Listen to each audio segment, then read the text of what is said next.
Tout le sketch, c'est sur ça. Et aujourd'hui, on n'a plus le droit de fumer à cause de la loi anti-tabac. Donc c'est bien. Avant, quand tu rentres en boîte de nuit, tu revenais chez toi, tu sortais la cigarette, t'étais dégoûté, t'étais pas bien. Et maintenant, tu vas, tu sens plus la cigarette. Donc c'est bien, tu rentres chez toi, t'es content. Par contre, tu sens les gens. Oh mon Dieu, tu sens les gens. Tu peux pas où ça fumait. Un mois, j'étais en train de danser, vous savez, du raga dancehall avec une jeune demoiselle. J'étais en train de danser comme ça. Et à un moment, elle a fait POM. J'ai fait oh le con. Mais tes bras sont décédés ou quoi là? Eh, si t'as perdu un de tes membres de ta famille, il est là. Hein. Bon, je l'ai quand même ramené chez moi. Et quand on rentre chez moi, on me dit bon, on fait quoi maintenant? Déjà toute là. C'est la première des choses. Et vous savez, c'est là que je me suis dit, vous savez, en temps normal, l'œil humain, il n'a pas la capacité de zoomer. Moi, ce jour-là, mon œil, il a zoomé. On était assis tous les deux tranquillement sur le canapé, on était en train de regarder une série télé. Et à un moment, je baisse la tête et là, je vois ses pieds.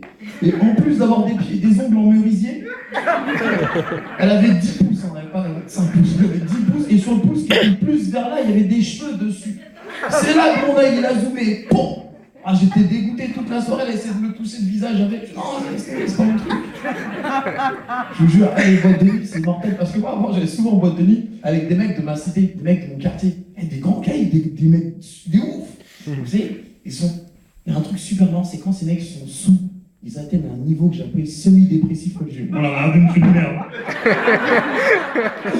Oh là là, c'est une merde, c'est pas bien. Je me mets dans la religion directe. Stop on right. C'est un Américain, mon pote. Vous savez, ce gars-là, il s'appelle Karim. Et Karim, c'est un de mes super potes. Et c'est vrai qu'un jour, du jour au lendemain, il a tout arrêté et il est rentré à fond dans la religion, à fond dans l'islam. Il avait troqué son survêt contre une djellaba, son petit bouc contre une barbe. Et vous savez, autour du cou, il avait une main de Fatma. Vous savez ce que c'est la main de Fatma? Ça protège du mauvais œil, des moustiques, tout ça. Il avait une super grosse main de Fatma autour du cou. Vous remarquerez que toutes les personnes qui ont une main de Fatma autour du cou, ils ont l'impression que plus la main de Fatma est grosse, plus ils sont invincibles. Et ils ont toujours le même geste. À chaque fois, ils font ça avec leur main de Fatma. Je crois qu'ils entreprennent un truc. Alors il arrive dans le quartier, et puis là, son discours est totalement changé. Ça m'en est con. Qu'est-ce qui t'arrive, Julien? Je n'ai pas dit que ça s'appelait Julien avant. C'est raconte. Tu m'appelles plus Julien déjà pour commencer. Bon, je vous raconte, mais ça reste entre vous et moi. C'est pas ça sort d'ici, ça reste ici. Bon, j'étais chez moi. Je sais pas, moi je suis pas un mytho, je vous jure, je suis pas un mytho. J'étais chez moi, 4h du matin, j'étais en train de fumer un petit bédon comme ça, tu vois. Tranquille. Et je regardais l'émission, la Mireille Dumas, je sais pas quoi, Balima, je sais pas quoi. À un moment donné, je regarde Mireille Dumas et je vois Mireille Dumas, elle sort de la télé comme ça. C'est pas elle sort de la télé comme ça, comme nous, tu vois. Elle sort comme dans les films, comme ça. Et direct protection. Donc je vois Mireille Dumas, à un moment donné, je vois, ça s'assoit à côté de moi. Donc moi, tu vois, je parle pas avec elle, tu vois, je fume mon bédo, je la regarde scribble comme ça. Et je parle pas, je suis pas un mytho. Et à un moment donné, ma bande, je vois Mireille Dumas, elle parle en arabe. C'est pas un truc de fou, j'ai arrêté tout, j'ai tout vendu. Et c'est vrai, depuis jour-là, il a tout arrêté. Il a tout vendu, tous ces trucs, il a arrêté ses gambés. Donc j'étais content, il avait trouvé sa voie spirituelle, mais il avait aussi trouvé sa voie économique. Je sais pas, quelques temps après, il a ouvert un bar à narguilé, une chicha, où est-ce que c'est? C'est en gros le plus de mythos de toute la terre, vous êtes au courant pas? À chaque fois que tu parles avec un mec qui bosse dans cet endroit ou qui squatte cet endroit, tu dis mais qu'est-ce que tu fais dans la vie? T'as vu, j'ai un projet. Et tu fais quoi dans la vie? Ben, je fais un peu d'import-export. Le mec, il emmenait une valise à sa mère au Maroc, il s'est pris pour FedEx. Je te jure. Mais encore, les mecs qui se la racontent, c'est pas grave. Les meufs aussi, elles se la racontent un peu. Quand t'es mignonne, ça passe. Mais quand t'es moche, ça passe un peu moins, tu vois. Et moi, j'ai rencontré une fille là-bas. Je sais pas, vous voyez les frères Bogdanov? Je vais me donner un ordre d'idée. La sœur, tu sais, elle avait un menton mais qui est comme ça. Là-dessus, elle veut une chicha. Et à un moment donné, je parlais avec la fille, on discute, elle me regarde, et je suis qui, moi là? Et je lui dis, mais c'est toi, peuf là, avec ta tête là, déjà avec tes cheveux mi-secs là, ça sent le tissage, cousine. Hein. Arrête de te foutre de moi. Moi, je l'ai quand même ramené chez moi. Et vous savez, ces jours-là, que je lutte un combat sans merci contre toutes ces filles. J'en suis sûr qu'il y en a ici dans cette salle. Vous savez, toutes les filles qui ont des sourcils au feutre. Vous savez, au feutre Véleda, comme sur les tableaux blancs là. Je sais pas, vous voyez le truc, vois. C'est horrible, c'est horrible. En fait, c'est horrible parce que toute la soirée, elle allait à la salle de bain pour changer d'humeur.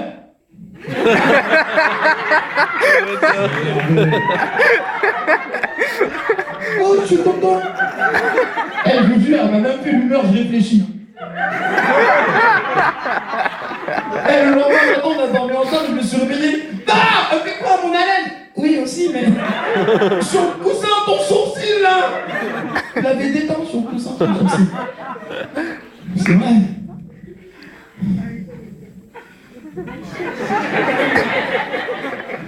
J'ai vu la meuf, elle s'est baissée, elle a fait. Je plaisante, je vous jure. Non, je vois mon pote Karim parce que, vous savez, on était dans la même classe. Enfin, on n'était pas dans la même classe, on était dans le même collège. On était dans la même classe ensemble. Moi, j'étais en 6ème, lui, il était en 5ème. Je sais pas si ça existe encore, moi, à l'époque, ça s'appelait 5ème CPPL. C'est les 5ème de transition, ces mecs, ils ont 35 ans, ils sont en 5ème. Hein. Attention. Et quand ils passent pas en 4ème, ils passent en 6ème. D'où le fait qu'ils s'est retrouvé dans ma classe en 6ème, tu sais. C'est fou, les mecs, c'est un truc de ouf dans cette classe, CPPL. Hein. Toi, tu viens avec un cartable, eux, ils viennent avec une perceuse à l'école. Avant, ils vendaient des croissants pour aller en Dordogne à la sortie, je me souviens. Et donc, on s'est retrouvés dans la même classe, et je sais pas si vous vous souvenez, en anglais, le premier cours d'anglais, quand vous arrivez en 6ème, je sais pas si ça se fait encore, s'il y a des jeunes qui peuvent me donner un peu d'indication. Vous savez, en 6ème, quand la prof d'anglais, le premier jour, elle vous donne des noms anglais. Tu sais, pour qu'on se reconnaisse, quoi, tu vois. Je voyais la difficulté qu'il y avait pour donner des noms anglais à nous.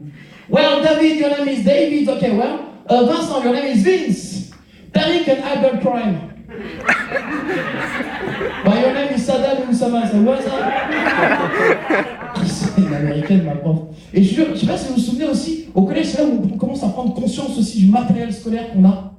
Je commence à te dire, ouais, putain, lui, il a ça, moi, j'ai ça. Je sais pas si vous vous souvenez de cette gomme qui était rose et bleue. Ouais, le rose pour gommer le crayon, le bleu pour faire des trous dans ta feuille. Pendant 30 ans, ils ont fait voir que t'effaçais du stylo avec ça. Je te jure, mon correspondance avec des trous dedans. Il y avait ceux aussi qui avaient la boîte de crayons de couleur, vous savez, en fer. Tu te rappelles ou pas, la classe et tout. Quand il ouvrait, t'entendais. Oh, la chance. Toi, t'avais pas ça, tu sais, t'avais la ramette de 50 feux. Tu sais, rentrer même pas dans ton cartable, il y avait 5 dégradés de rouge, 5 dégradés de bleu, 5 dégradés de vert et 1 noir. Oh, il y avait quoi encore? Il y avait le taille-crayon, vous vous souvenez du taille-crayon? Ceux qui avaient la classe, c'est le taille-crayon Sprite ou Pepsi à réservoir. Vous vous souvenez ou pas? La classe, hein. Moi j'avais pas celui-là, j'avais le taille-crayon avec le petit trou et le gros trou à côté. Tu sais, même le gros trou, t'as jamais rien taillé dedans. Ah, parole. Tu sais, ce taille-crayon, quand tu le taillais, tu demandais pas d'aller à la poubelle, tu demandais d'aller à l'infirmerie. Quand t'allais à l'infirmerie, il y avait, tu sais, les pseudo-infirmières. Bon, t'ouvrais la porte, elle servait à manger à la cantine, elle nettoyait les toilettes, et accessoirement, elle te soignait quand t'étais malade. Et à chaque fois que t'avais n'importe quoi, elle avait tout le temps la même chose, un sucre. À la fin de l'année, on a tous le diabète. Madame, j'ai une crise d'âne. Ouais, t'as quoi là? T'as une crise d'âne? Tiens, un sucre. Madame, mais j'ai viré. Ouais, t'es une fille, toi? Ouais, c'est bien. Tiens, mets le sucre. Je voulais pas la faire. Mais j'étais chaud. Non, c'était bien le collège. Moi, je me souviens aussi. Le collège, c'est aussi. Moi j'ai des souvenirs de collège, c'est assez dur parce que c'est aussi là où mon père était souvent convoqué par les profs et tout, tu sais. Ça relou un peu. Une fois, je me souviens que mon père a été convoqué par le proviseur. Et le prof lui dit, écoutez, monsieur Tariq, votre fils, il est une fleur de raquette, hein. C'est très très grave. Et très très grave. Et là, je regarde mon père, il était super concentré. Il regarde. Oui.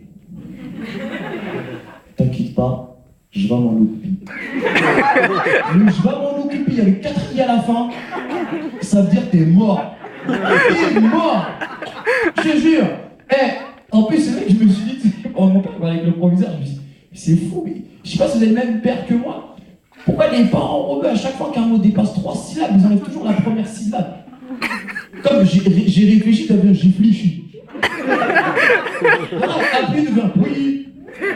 Et je suis sûr, quand un mot fait plus de 3 syllabes et qu'il y a un mot composé devant, ils enlèvent le mot et la syllabe. Pot d'échappement devient chegma. Bref, sur ce, je rentre chez moi. Et moi, j'étais déjà en train de dormir, tu vois, il était 12h30. Et à un moment donné, j'entends mon nom. Arrière, Messi! Ah, le couloir de la mort, laisse tomber. J'avais un couloir de 18 mètres. C'était, je disais, au revoir une fois, salut, allez. Je te compte pas ton frère, salut. J'arrive et mon père, il était assis dans le salon. Et il est assis sur des citelles. C'est ce que c'est pas des sièges, Si. c'est des sièges, mais c'est des